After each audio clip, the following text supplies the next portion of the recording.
and you see a very consistent relationship between a massive increase in immigration and a massive increase in housing prices. And we have to be honest about that. Well, I see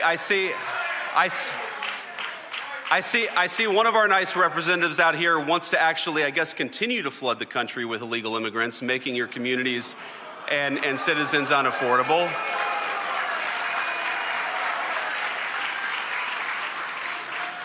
But ma'am, with all respect, one of the reasons why we're doing what we're doing is because we want to make it more affordable for Americans to live. Allow me to introduce our headliner speaker for this season. He began his career serving in the United States Marine Corps for 4 years, including a tour in Iraq. Upon returning home, he went to law school, became an investor in startups across the Midwest, and penned the best-selling memoir, Hillbilly Elegy. In 2022, he was elected to the U.S. Senate, representing the state of Ohio, where he served for 2 years. During his time in the Senate, he worked closely with NLC to advocate rail safety legislation in Congress and to make communities safer, co-sponsoring the Railway Safety Act of 2023. Last year, he stepped up to join President Donald Trump in his presidential campaign and was elected Vice President of the United States in November of 2024. Ladies and gentlemen, please join me in welcoming the Vice President of the United States, JD Vance.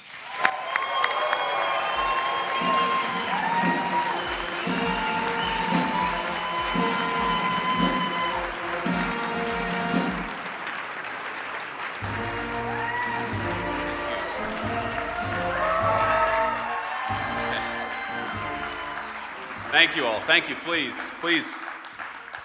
take a seat. It's good to see everybody. Good afternoon, and thank you all for having me. Thank you to Councilman Kramer for the kind introduction. I was talking with him backstage a little bit. My wife and I both love the city of Louisville, and have spent a lot of time there. So thank you for being here. It means a lot, and thanks for the kind words. And I'd say to all of you, whenever I was in the Senate and I welcomed a group from Ohio, and I know you guys represent the entire country or cities and municipalities all over the country, I would always just say, enjoy the town because it is your city. And I think that Washington is a beautiful place. It's a beautiful place to spend a few days. I know you guys have some work to do, but I also think it's important to get out there and see the people's city. It was built with your tax dollars. I think these incredible buildings and museums are supported by all of you and, of course, by all the people that you represent. And so I hope you enjoy your time in Washington, D.C. So I know you're all busy, and I know it's never easy to come here to Washington, especially on a Monday. So I appreciate the effort involved in getting here, and I also appreciate the mission of this conference.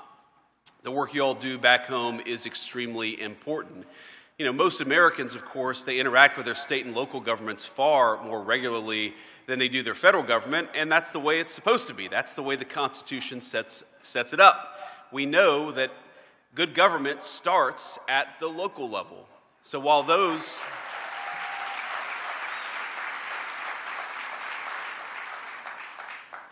of us in Washington certainly take up most of the press attention, and we do that whether we want to or not, I want to acknowledge the enormous impact local governments have on the lives of our great American citizens. Now, the Trump administration believes in the wisdom of federalism and leaving local issues to local officials.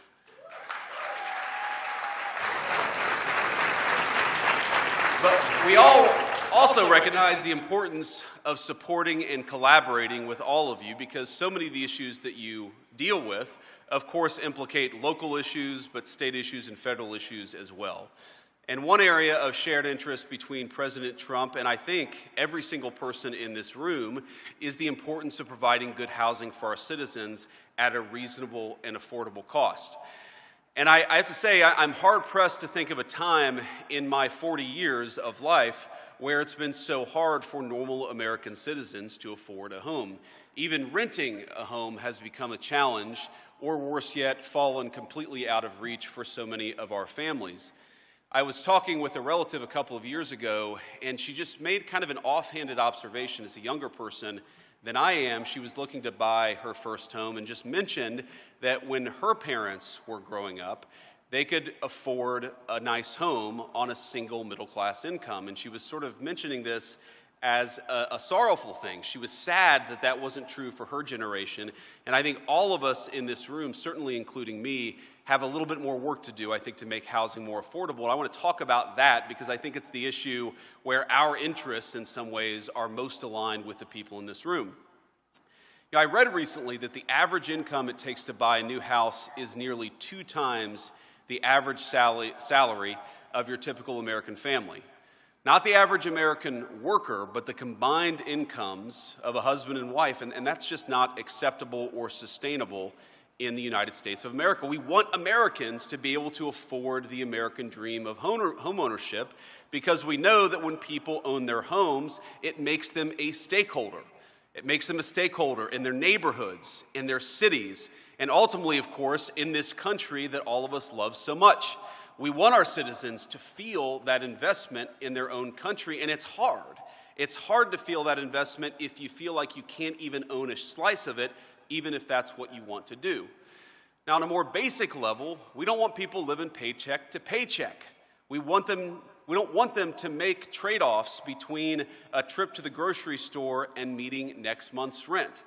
Because even if you don't yet own a home, or even if you don't ever want to own a home, the knowledge that if you work hard and spend wisely, eventually you'll be able to afford a nice place to live, that goes, I think, a very long way to giving people a sense that they belong here and a sense that they have a stake in the future.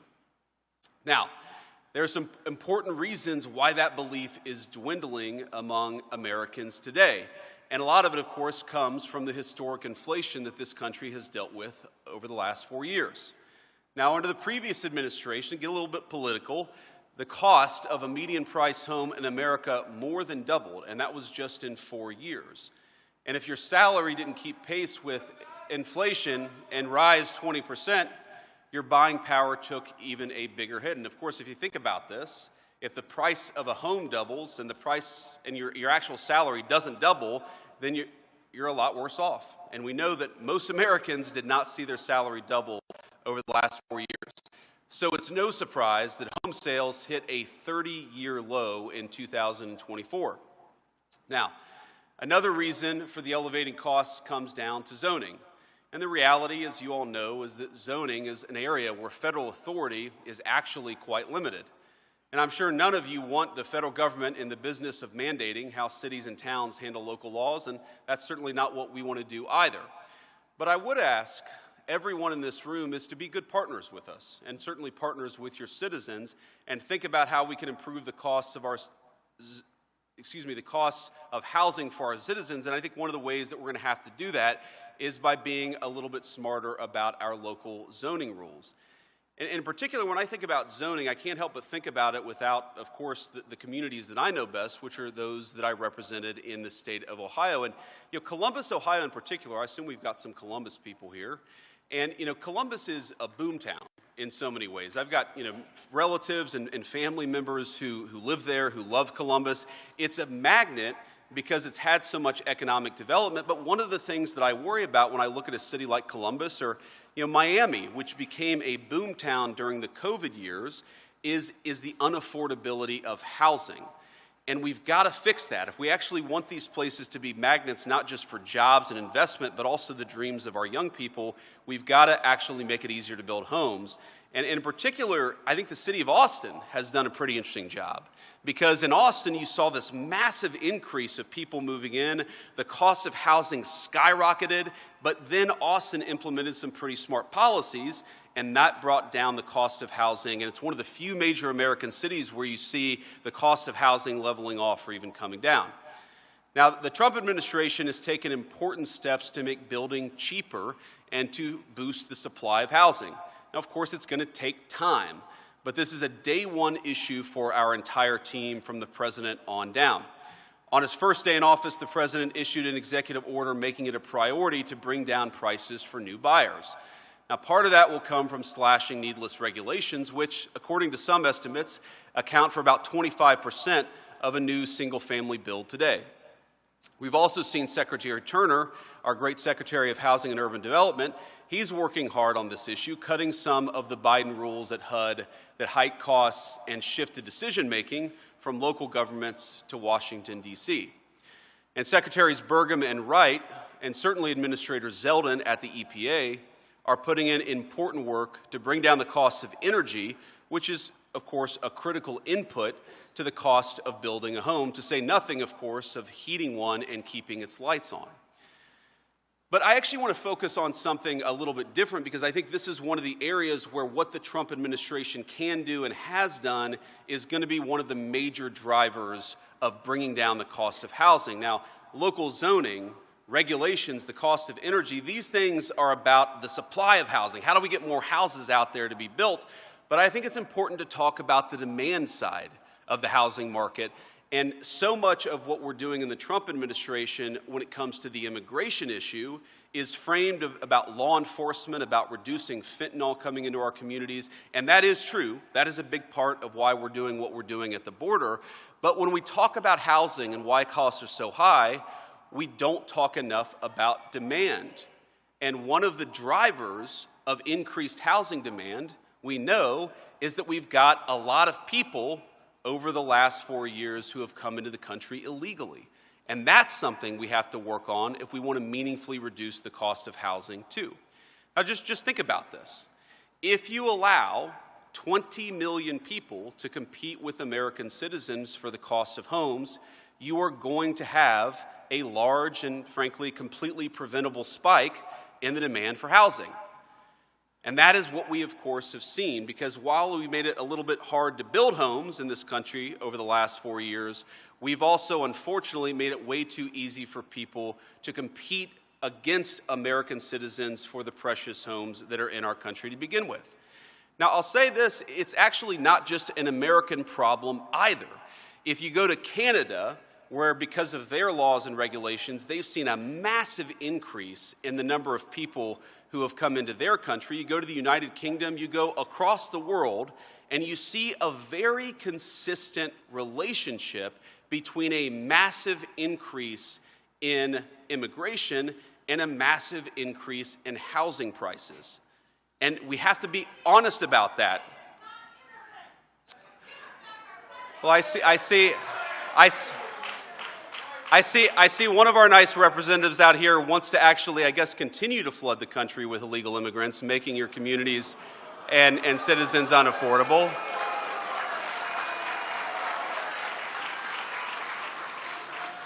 But ma'am, with all respect, one of the reasons why we're doing what we're doing is because we want to make it more affordable for Americans to live.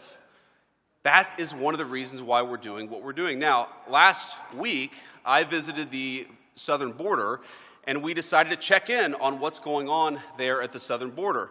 And of course, like I said earlier, you often hear about immigration enforcement as about crime and about drug trafficking, and that is a big part of it.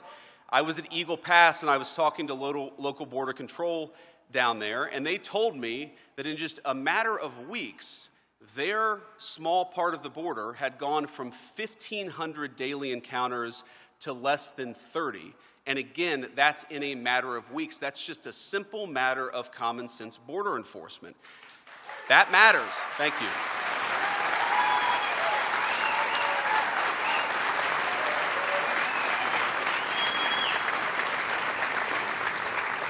And let's talk about why it matters. I mentioned housing.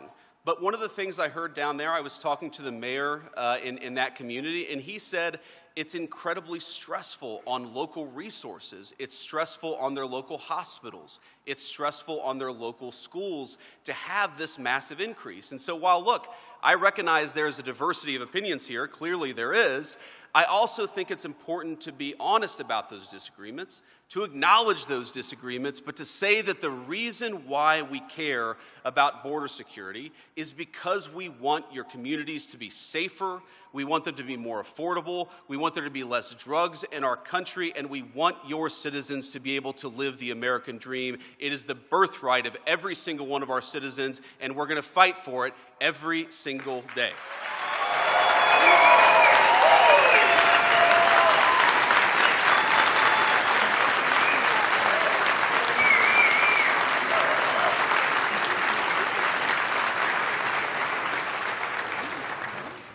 So, with all due respect for some of the disagreements in opinion, I'd say we welcome disagreements. We want to talk about those disagreements, but we also have to respect the law in the United States of America. And I can tell...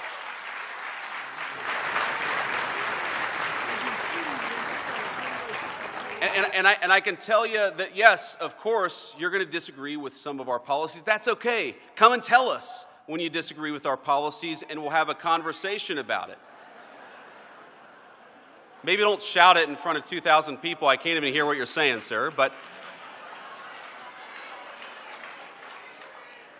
importantly, on this question of immigration, we have to recognize that, yes, you can disagree with some of the laws that are in place. You can disagree with the enforcement of those laws. You can even vote for people who want to change those laws. But while we have immigration laws on the books, we will enforce them, and we expect our local municipalities to help us.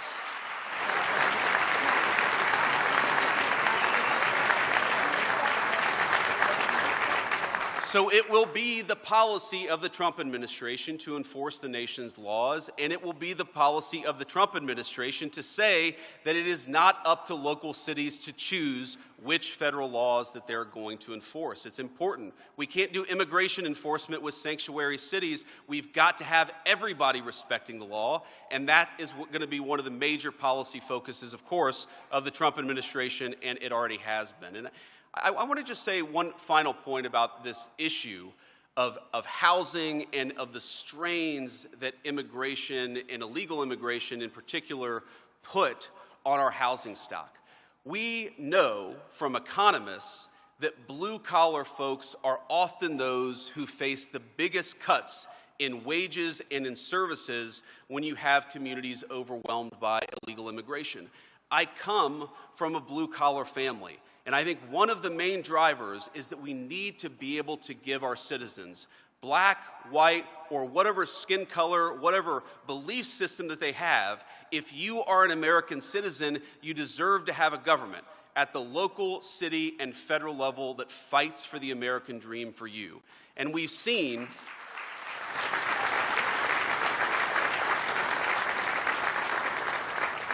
And we've seen, yes, over the Biden administration, but let's be honest, over 40 years of American policy, we've seen a lot of our blue-collar Americans, urban and rural, struggling to afford a home, struggling to raise their kids in safe communities, struggling to look to the future with hope and optimism. And so, with all respect for policy disagreements, I think that one thing that unites us in this room is that we want to give our blue-collar people in the United States of America a shot at the American dream again.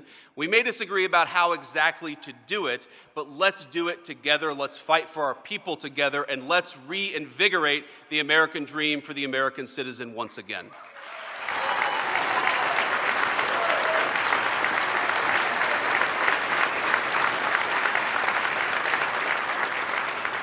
And let me close here with just an acknowledgement here that I know you guys have some of the hardest jobs in government, Democrat, Republican, or nonpartisan. You guys are the ones, of course, who fix the potholes. You guys are the ones that make sure our local police have the funding that they need, our local firefighters are able to do the incredible job that they do. So I just want to let you know, from the Trump administration, from the president, the vice president, and everybody else, we respect what you do. We're impressed by you. We think you guys are doing a great job, and we want to make sure that you have a presidential administration that is making your lives easier and not harder. So please, consider our administration one with an open door.